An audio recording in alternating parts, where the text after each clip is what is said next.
Do we The call? Bedford bubble experiment was an experiment by Samuel Rowbotham, who was another flat Earth author in the 1800s, and it's basically an experiment to test if the natural physics of water are as they appear to be, that water finds and remains level. And if that's the case, then we couldn't possibly be on a spinning ball Earth, because all the water, the oceans, the Earth would have to be curved. Yet we know that the natural physics of water is to find and remain level. So on the Bedford level there, it's just a really long canal stretch of straight water that you can do different measurements to figure out if there actually is the supposed curvature that they say there is in the Earth. They say the Earth is a 25,000 mile in circumference ball, so using spherical trigonometry, you can figure out the curvature, which figures out to 8 inches per mile when you square the mile. So the first mile is 8 inches, the second is 32 inches, 72 inches, 128 inches, 200 inches. Got it. Let me just jump in here, Eric. We're going to take a timeout. We'll come back. Eric Dubay is with us, the director, or the president, rather, of the International Flat Earth Research Society. Yes, it's still out there. And we'll find out why he insists the Earth is, in fact, flat. Back with more of The Conspiracy Show. Don't you dare go away.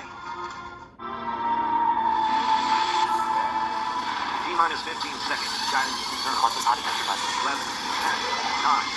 Ignition sequence start. 6, 5, 4, 3, 2, 1, 0. All engines are running. No, cut. Hey, let's wait until we get into orbit before the ball comes down. Thanks. Not going anywhere for a while? Right away, people. Back to one. Grab a Snickers. Mission Mars, CNAP. Take 2. Marker. Where there's smoke, there's The Conspiracy Show with Richard Serra. Welcome back. We have a real humdinger of an hour here. Eric Dubay is with us, joining us via Skype from his home in Thailand.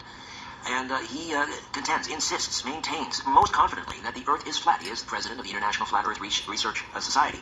Now, you were talking about the curvature of the Earth. If it's supposedly curving, the curvature is approximately 8 inches per mile.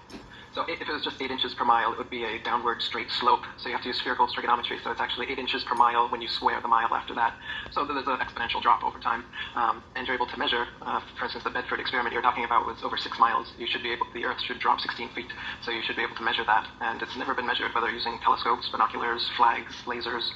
They've done many tests over the ages, and there's never been even the slightest bit of curvature, not even a little bit. So even if the Earth was a ball, but they got the figure wrong and the circumference was actually much, much bigger, you'd be able to measure some curvature.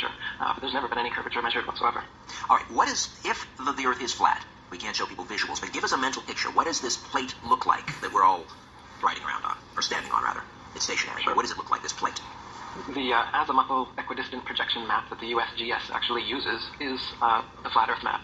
The UN logo is another example of it. The UN logo is actually a flat Earth map divided into 33 Masonic sections, by the way. But you can just type in flat Earth map on Google, and it's a disc shape. The North Pole is in the center. All the continents go out from there. And Antarctica, instead of being a ice continent on the bottom of the globe, actually surrounds us 360 degrees. And how far that ice goes outwards is unknown at this point. So it's a cover-up. That's what the Antarctic Treaty is all about. That's why you can't independently explore Antarctica. And when people like Jarl and Ahoy try to go down there, they get turned away at gunpoint and put in prison. So there's a big cover-up there in Antarctica as well. I don't know how far the ice goes, whether there's an edge, a barrier, a dome, or infinite plane. But what we do know is that the Earth and the water is completely flat.